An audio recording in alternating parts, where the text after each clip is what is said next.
શ્રી ગણેશાય નમઃ. મિત્રો, આપ જોઈ રહ્યા છો યુટ્યુબ આપણી ચેનલ આવો સત્સંગમાં આપ સૌનું સ્વાગત છે.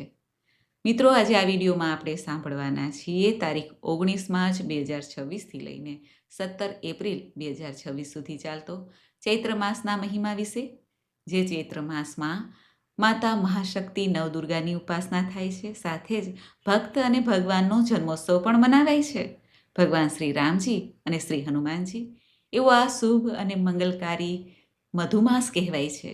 ચૈત્ર માસ છે તે ચૈત્ર માસના મહિમા, વ્રત, ત્યોહાર વિશે જાણીશું. જો આપને આ વિડીયો પસંદ આવે તો લાઈક કરજો, શેર કરજો. આપ આ ચેનલ પહેલી વખત જોઈ રહ્યા છો તો સબસ્ક્રાઈબ કરી લેજો, જેથી આવનારા વિડીયોની માહિતી આપ સુધી તુરંત પહોંચી શકે. ધન્યવાદ. યા દેવી સર્વભૂતેષુ શક્તિરૂપેણ સંસ્થિતા નમસ્તસ્યે નમસ્તસ્યે નમસ્તસ્યે નમો નમઃ. બોલો માતા નવદુર્ગાની જય. મિત્રો, ચૈત્ર માસની પ્રતિપદા તિથિ એટલે ગુડી પડવો. વર્ષનો આરંભ થાય છે આજથી અને સંવત્સર પણ બદલાઈ જાય છે. અને આજથી જ માતા નવદુર્ગાની પૂજા ઉપાસના ભક્તો કરે છે. જે ચૈત્ર માસમાં કહેવાય છે કે ઓખાહરણ પણ સંભળાય છે, તે આજથી જ ઓખાહરણ પણ ભક્તો સાંભળે છે.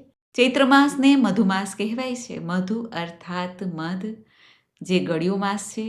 જે માસમાં આપણે જો પરેજી રાખીએ, નમકનો ત્યાગ કરીએ, લીમડાનું સેવન થાય છે, કડવાણીનું સેવન થાય છે, ત્રિફલાનું સેવન થાય છે, આવી જે ઔષધિ છે તેનું સેવન કરવાથી આખું વર્ષ આરોગ્ય પ્રાપ્ત થાય છે. એવો આ ચૈત્ર માસ છે. જે દિવસથી ચૈત્રી નવરાત્રિ પ્રારંભ થાય છે ત્યારે હિન્દુ નવ સંવત્સર અથવા તો નવું સંવત શરૂ થાય છે. નવું વર્ષનો પ્રારંભ થાય છે. એટલા માટે ચૈત્ર માસનો પ્રથમ દિવસ ઘણો મહત્વપૂર્ણ છે. પૌરાણિક માન્યતા અનુસાર ચૈત્ર શુક્લ પક્ષ પ્રતિપદા તિથિથી ભગવાન બ્રહ્માજીએ સૃષ્ટિની રચના કરી હતી. આ જ કારણે આજનો દિવસ એટલે નવ સંવત્સરના રૂપમાં મનાવાય છે. મા નવદુર્ગાની પૂજા આરાધના શરૂ થશે અને અષ્ટમી નવમીની તિથિ ખાસ મનાય છે. જેમાં નવમી તિથિ એટલે ભગવાન શ્રી રામચંદ્રજીનો જન્મોત્સવ રામનવમીના રૂપે ઉજવાશે. અને શ્રી રામજીના પ્યારા ભક્ત, મહાન ભક્ત એવા શ્રી હનુમાનજીનો જન્મોત્સવ ચૈત્ર માસની પૂર્ણિમાના દિવસે ઉજવાશે. ચૈત્ર માસમાં દુર્ગાદેવીની પૂજા આરાધના કરવાથી જીવનમાં શક્તિનો સંચાર થાય છે. આ ઉપરાંત ચૈત્ર માસ છે તે પિતૃ માસ પણ ગણાય છે. પિતરોની શાંતિ માટે, પિતૃ કાર્ય માટે પણ ચૈત્ર માસ ખાસ મનાય છે.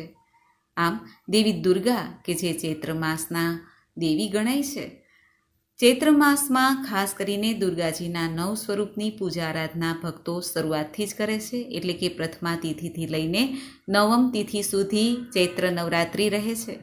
જે ભક્તો નવરાત્રિનું વ્રત ઉપવાસ કરે છે તેઓ આજે પ્રથમા તિથિથી જ ઘટ સ્થાપન કરે છે, અખંડ જ્યોત પ્રગટાવે છે, જ્વારા વાવે છે, માની સ્થાપના કરે છે, માનો મંડપ તૈયાર કરે છે, માની મૂર્તિ કે ફોટાને સાજ શૃંગાર સજાવીને ધૂપ, દીપ, નૈવેદ્ય આદિથી માને પ્રસન્ન કરે છે, વ્રત રાખે છે, ઉપવાસ કરે છે, રાત્રિએ જાગરણ કરે છે. આ રીતે માના નવરાત્રિ, જે ચૈત્ર માસની નવરાત્રિ છે તે મનાવવામાં આવે છે, જેથી માની કૃપા પ્રાપ્ત થાય. કહેવાય છે કે નવરાત્રિ કોઈ પણ હોય ત્યારે દેવી દુર્ગા ધરતીલોક ઉપર આવે છે ત્યારે ગ્રહોની ગતિ પણ થોડીક ધીમી થઈ જાય છે. ત્યારે માની આરાધના કરવાથી જીવનમાં શક્તિનો સંચાર થાય છે, શુભ ફળની પ્રાપ્તિ થાય છે, જાણે અજાણે થયેલા દોષો, પાપોમાંથી મુક્તિ મળે છે. 19 માર્ચ 2026 ગુરુવારના દિવસે નવરાત્રિનો પ્રારંભ થાય છે. એટલે માતાજી પાલખી ઉપર એટલે કે ડોલી ઉપર સવાર થઈને આવી રહ્યા છે. ધાર્મિક માન્યતા અનુસાર પાલકી તે માતાના આગમન માટે શુભ સંકેત મનાતો નથી. મહામારી કે બીમારીનો સંકેત પણ મળે છે. હવે જાણી લઈએ ચૈત્ર માસની નવરાત્રિ એટલે કે પ્રતિપદા તિથિ ક્યારે આરંભ થાય છે અને ઘટ સ્થાપન તથા અખંડ જ્યોતનું મુહૂર્ત શું છે. ચૈત્ર માસની પ્રતિપદા તિથિ પ્રારંભ થાય છે 19 માર્ચ 2026 સવારે લગભગ 6:52 આસપાસ. જે આ તિથિ પૂર્ણ થાય છે 20 માર્ચ 2026 વહેલી સવારે 4:52 આસપાસ. ઉદયા તિથિ અનુસાર નવરાત્રિનું વ્રત થાય છે, પરંતુ એકમનો ક્ષય હોવાથી નવરાત્રિ 19 તારીખે પ્રારંભ થાય છે. ઘટ સ્થાપન, કુંભ સ્થાપન કે પછી અખંડ જ્યોત જ્વારા વાવવા હોય તેનું શુભ મુહૂર્ત છે સવારે 6:52 લઈને 7:43 સુધી. આ ઉપરાંત બપોરે અભિજીત મુહૂર્ત પણ હોય છે, ત્યારે 12:05 લઈને 12:53 સુધી શુભ મનાય છે.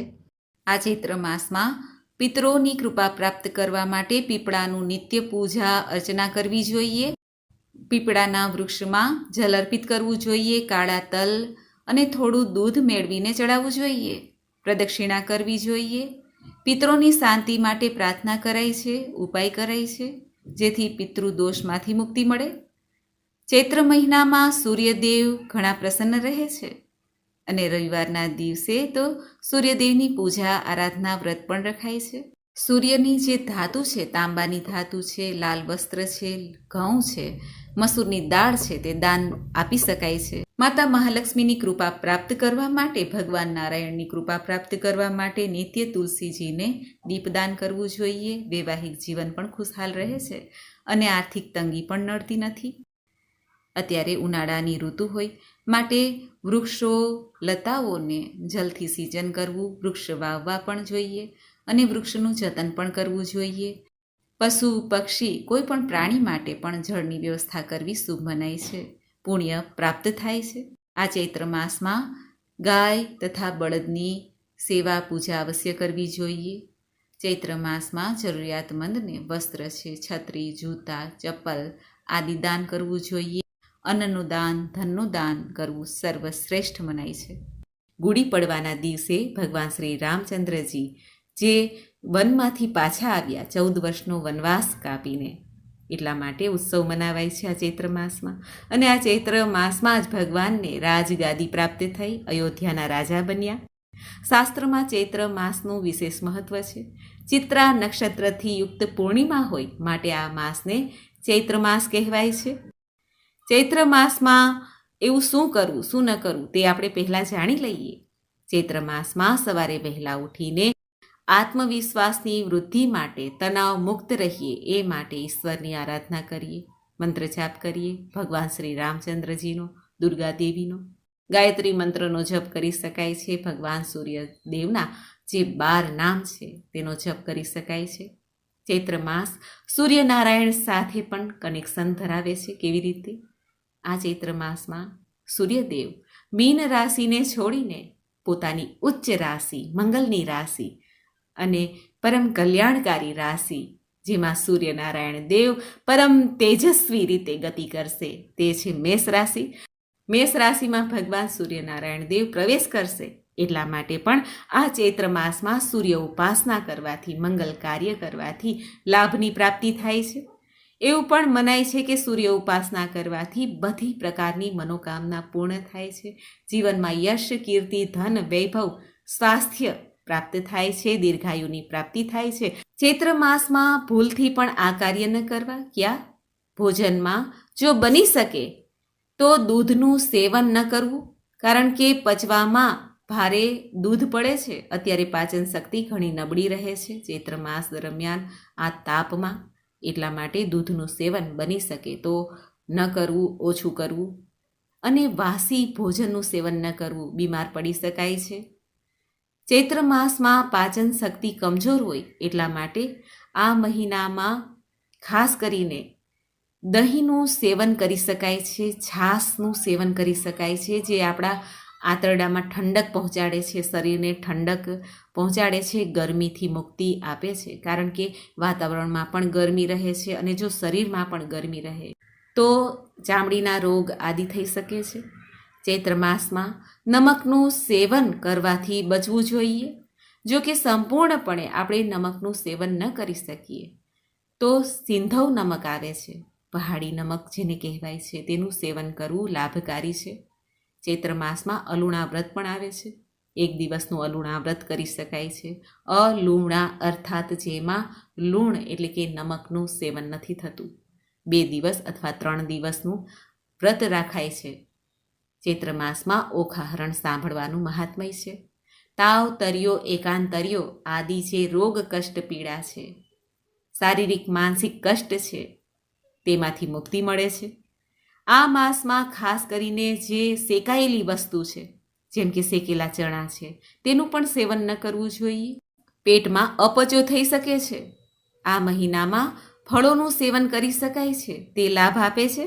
આ ચૈત્ર માસનું મહત્વ એટલા માટે પણ છે કે આ માસમાં ભગવાન શ્રી નારાયણના 10 અવતારમાંથી પહેલા અવતાર મત્સ્ય અવતાર શ્રી હરિએ પ્રલયકાળમાં અથાહ જલરાશિમાંથી મનુજીની નૌકાને સુરક્ષિત રીતે સ્થાને પહોંચાડી હતી.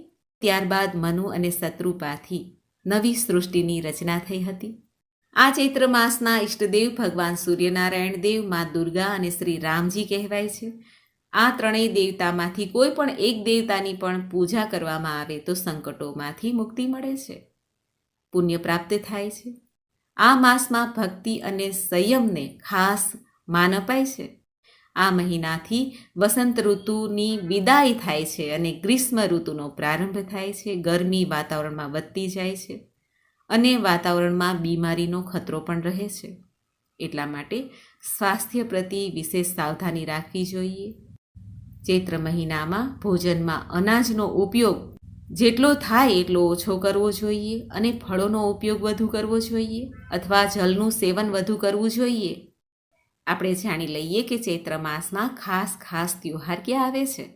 ચૈત્ર માસના શુક્લ પક્ષની એકમ એટલે ગુડી પડવો, ચેટી ચાંદ, નવરાત્રિનો પ્રારંભ થાય છે. માં નવદુર્ગાનું આગમન થાય છે. માઈ ભક્તો માની આરાધના કરે છે, દર્શને જાય છે, ઘરમાં દીપદાન કરે છે અને કુંભ સ્થાપન પણ કરે છે. ચૈત્ર માસના શુક્લ પક્ષની ત્રીજ એટલે મત્સ્ય જયંતિ, ભગવાન મત્સ્યરૂપ શ્રી નારાયણના મત્સ્યરૂપનો જન્મદિવસ મનાવાય છે. ચૈત્ર માસના શુક્લ પક્ષની ચતુર્થી એટલે વિનાયક ચતુર્થી. ચૈત્ર માસના શુક્લ પક્ષની અષ્ટમી તિથિ એટલે દુર્ગાષ્ટમી. માતા રાણીની કૃપા પ્રાપ્ત કરવા માટે આજે ભક્તો હોમ હવન કરે છે, નાની બાળાઓ અને એક ભૈરવનું પૂજન કરે છે. ચૈત્ર માસના સુદ પક્ષની 9મી તિથિ એટલે રામનવમી. આજે પણ માતા રાણીના નિમિત્તે ભક્તો દાન પુણ્ય કરે છે. નાની બાળાઓ જે માતાના સ્વરૂપમાં છે તેનું પૂજન થાય તો ઉત્તમ ફળની પ્રાપ્તિ થાય છે. ચૈત્ર માસના શુક્લ પક્ષની 10મી તિથિએ નવરાત્રિના પારણા થશે. જે કોઈ ભક્તોએ અખંડ જ્યોત કે કુંભ સ્થાપન, ઘટ સ્થાપન કરેલું છે તે આજે મંગલ થશે શુભ ચોઘડિયામાં. ત્યારબાદ માતા રાણીના મંદિરમાં દર્શન કરીને ભૂલચૂક ક્ષમા માંગવી જોઈએ. ચૈત્ર માસના સુદ પક્ષની એકાદશી એટલે સર્વે મનોકામના પૂર્ણ કરનાર કામદા એકાદશીનું વ્રત આવશે. ભગવાન નારાયણનું આજે પૂજન થાય છે, વ્રત ઉપવાસ થાય છે. ચૈત્ર માસની 12મી તિથિ એટલે વામન દ્વાદશી, ભગવાન શ્રી વામનજીની કથા સંભળાય છે. ચૈત્ર માસના શુક્લ પક્ષની 13મી તિથિ એટલે ભગવાન મહાદેવનું વ્રત, પ્રદોષનું વ્રત અનંગ ત્રયોદશીના રૂપે પણ આ દિવસે ઉજવાય છે. ચૈત્ર માસના સુદ પક્ષની પૂર્ણિમાની તિથિ એટલે શ્રી હનુમાનજીનો જન્મદિવસ મનાવાય છે. ચૈત્રી પૂર્ણિમા જેને કહેવાય છે. બહુચરાજીમાં મેળો ભરાય છે. આજે શ્રી હનુમાનજીનું ધૂપ, દીપ, નૈવેદ્ય આદિથી પૂજન કરીને ચોલા ચડાવાય છે. શ્રી હનુમાનજી કે જે કલયુગના દેવતા છે, ભક્તોની પ્રાર્થના તુરંત સાંભળે છે. ચૈત્ર માસના વદ પક્ષની ચતુર્થી એટલે સંકટ ચતુર્થીનું વ્રત રખાશે. ચૈત્ર માસના વદ પક્ષની એકાદશી એટલે બરુથીની એકાદશી. વૈષ્ણવ આચાર્ય શ્રી વલ્લભાચાર્યજીની જયંતિ પણ ઉજવાશે. ચૈત્ર માસની વદ પક્ષની 13 એટલે ભગવાન શ્રી મહાદેવને પ્રિય એવું પ્રદોષનું વ્રત રાખવાનું રહેશે. ચૈત્ર માસની અમાવસ્યા જે સર્વ પિતૃ અમાવસ્યા તરીકે પણ ઉજવાય છે. આ દિવસે પિતૃદેવતાની કૃપા પ્રાપ્ત કરવાનો ઉત્તમ દિવસ છે. પિતૃતર્પણ, શ્રાદ્ધ, પિંડદાન આદિ કરીને ભક્તો પિતૃદેવતાને પ્રસન્ન કરે છે, જેથી ઘરમાં સુખાકારી રહે. આજે ખાસ કરીને પિતૃ નિમિત્તે દાન પુણ્ય કરીને ગીતાજીનો અધ્યાય સંભળાય છે, વિષ્ણુ સહસ્ત્ર નામ પાઠ કરાય છે, ભગવાન મહાદેવની ઉપાસના કરાય છે. ચૈત્ર માસ એટલે ભક્ત અને ભગવાનના જન્મનો માસ, એટલે કે શ્રી રામજી અને શ્રી હનુમાનજીના જન્મદિવસનો માસ છે. આ ઉપરાંત દુર્ગા દેવીની પૂજા આરાધના પણ થાય છે. માટે આ ચૈત્ર માસ તે શક્તિનો માસ કહેવાય છે. અને બીજી રીતે જોઈએ તો આપણા પિતૃદેવતાને પ્રસન્ન કરવાનો પણ માસ છે. આપણા પિતૃઓના આશીર્વાદ પ્રાપ્ત કરવાનો પણ માસ છે. આમ ચૈત્ર માસનું ઘણું મહાત્મય છે. મિત્રો, મને આશા છે કે આપને આ વિડીયો જરૂર પસંદ આવ્યો હશે. સર્વમંગલ માંગલ્યે શિવે સર્વાર્થ સાધિકે શરણ્યે ત્રંબકે ગૌરી નારાયણી નમસ્તુતે. મિત્રો, મને સાંભળવા માટે ધન્યવાદ. આપ સૌને મારા જય શ્રી કૃષ્ણ.